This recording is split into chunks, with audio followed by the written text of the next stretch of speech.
Hey, what's up guys? Welcome to 13th Armory, and we will be doing our impressions video of Metal Gear Survive. So starting this one out, we already kind of know what's going on with this game as far as how it's being received before it ever hit the beta or anything else like that. The masses are already pretty critical on it just because of some of the political side with Konami and Hideo Kojima with him leaving. Right now, I'm just going to look at the game, and I'm going to look at the beta and see how the game plays, see if it's worth its weight right now to even purchase or look at or even play again. Konami has two routes they can go on it. They can A, put out a good game and go, hey, check this out. We know we've had problems within the company. We're still committed to you guys, the gamers.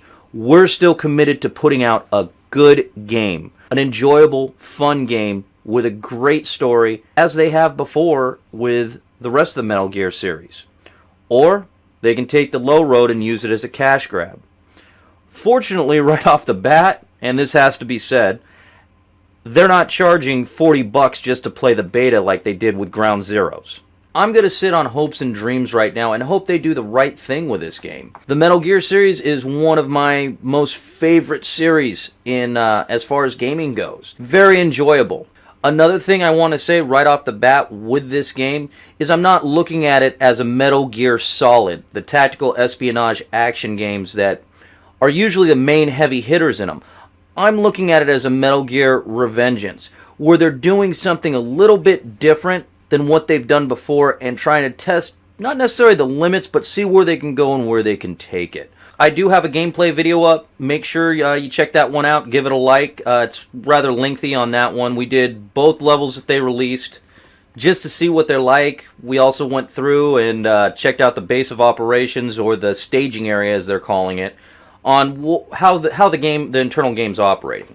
When the game starts, you're dropped onto a map and given a waypoint. You move to the waypoint, activate the transmitter, and then Horde mode starts. That about sums up this whole beta. After you finish the waves on Horde, you get rewarded with items based on your performance. The standard D through S rating that we've all come to know and love through Metal Gear. You're rewarded with either resources, gear, weapons, or armor. Sometimes blueprints, sometimes it's just the item, which you have to continuously repair, or else they'll start to break down and be destroyed. So now that we got the basics of the game, Horde mode and beat the waves to get loot, let's actually dig into what I saw in the game and how I kind of feel about it. Right off the bat, one of the things I noticed after playing the levels a few times is that you really only saw 3 characters. But there was 3 main types. There was your wanderer, walker, runner guy, really low hit points, and would move in a horde towards you. Your bombers, which ran in and would blow up your waypoint or your transmitter, and that's how you fail out if your transmitter gets destroyed. And your armored guys, which have a lot of armor on them, and you got to knock their armor off either by shooting them, sneaking up behind them and stabbing them, and knocking their helmet off and shooting the little red crystal, apparent where their head should be, which apparently that's their weak point on all the guys. If you enjoyed the Phantom Pain on their multiplayer, you're going to enjoy this game a little bit. Why? Because now it's co-op zombies. You're able to have 4 people total in the team, so yourself and 3 other players. Not too bad, enjoyable, but I hope they have a lot more planned for this game. There's also an area in the staging area, as they're calling it, for the single player mode. And I hope they have a great story planned out for it, because they do have some big shoes to fill. With the actual game, I hope they have a lot more multiplayer modes than what they just have right now. Again, it's a beta for testing.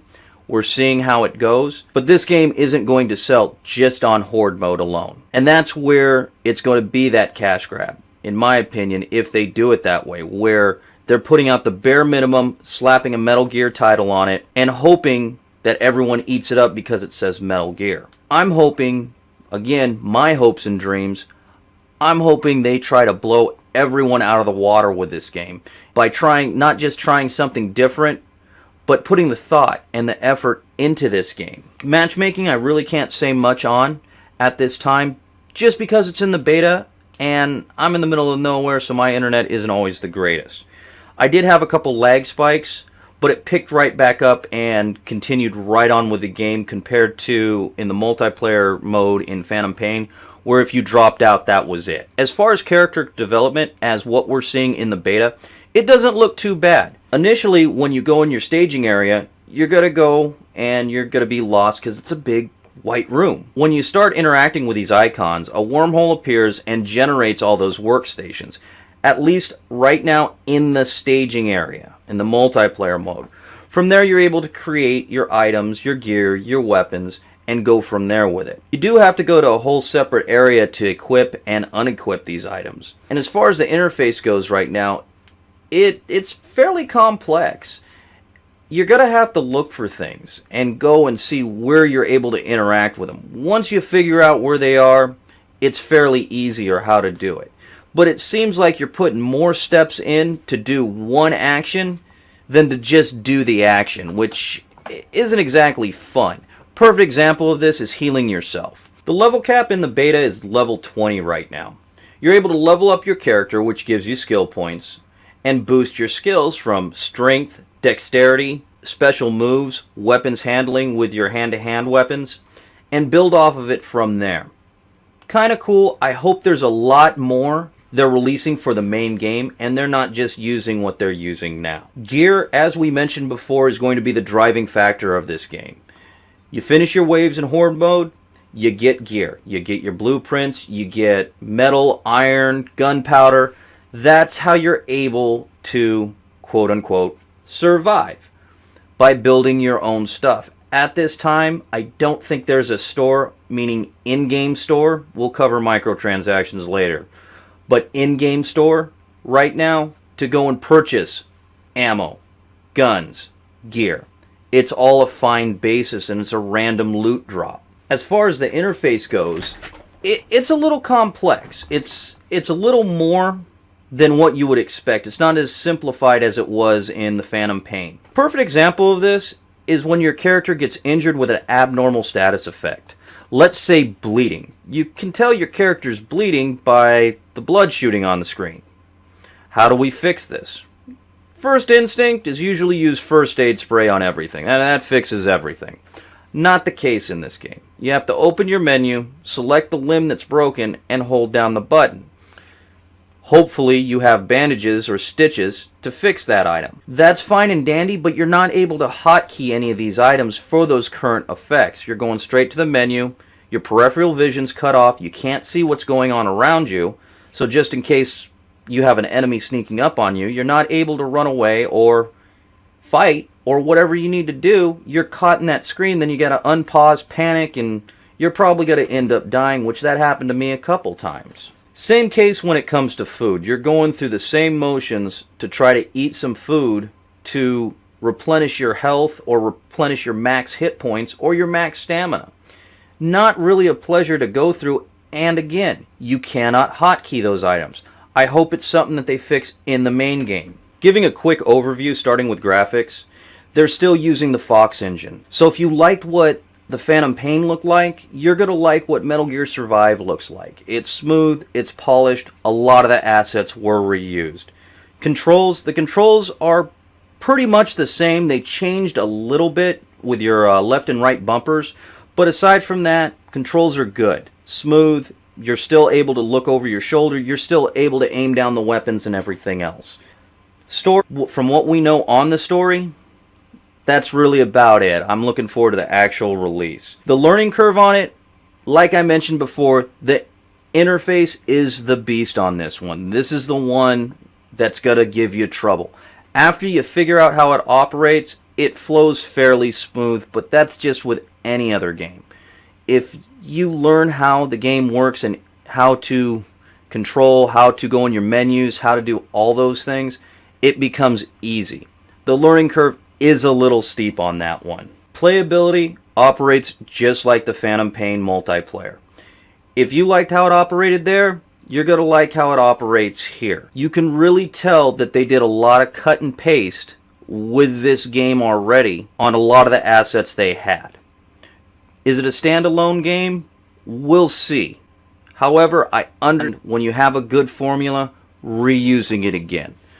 We'll see where this one goes. Getting to the end of this first impressions, I think it has the ability to be a decent game. Some of my fears about it will be the cash grab that you're hearing all over the internet right now. From this game is just a cash grab. They're throwing it out just to throw it out.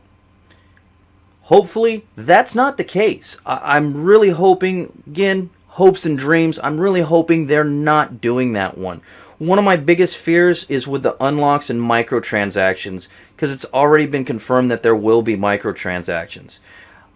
I hope they do it with some class, meaning they don't just throw a whole bunch of stuff up there where it's all random loot drops and you have to sit and pay $9.99, $19.99, $39.99 just to get these boxes to level up your character, or get this one super rare thing that has a 1% drop rate for $39.99 guaranteed in this loot box. Please buy now.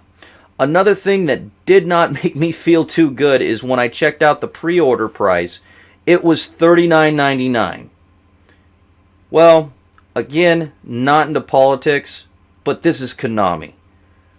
You charging $39.99 for a game, that's throwing up a huge red flag for me right off the bat. I'm hoping on their website, which I'm going to go check out again in a couple days, they have a list of more game modes or more in-depth on this game of what they're planning on giving us. I know they have a story mode planned.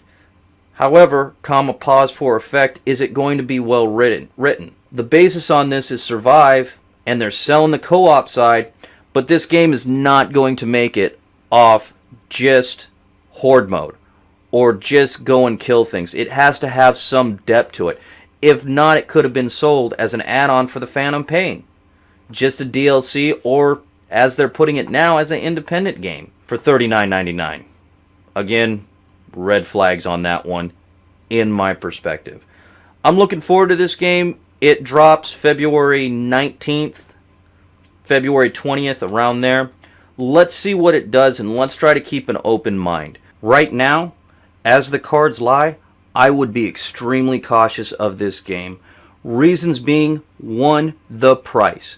I don't think Konami is going, hey guys, we're just trying to hook you up with this game, and a way of saying, hey, it's cool and we're sorry and we want you to enjoy this game.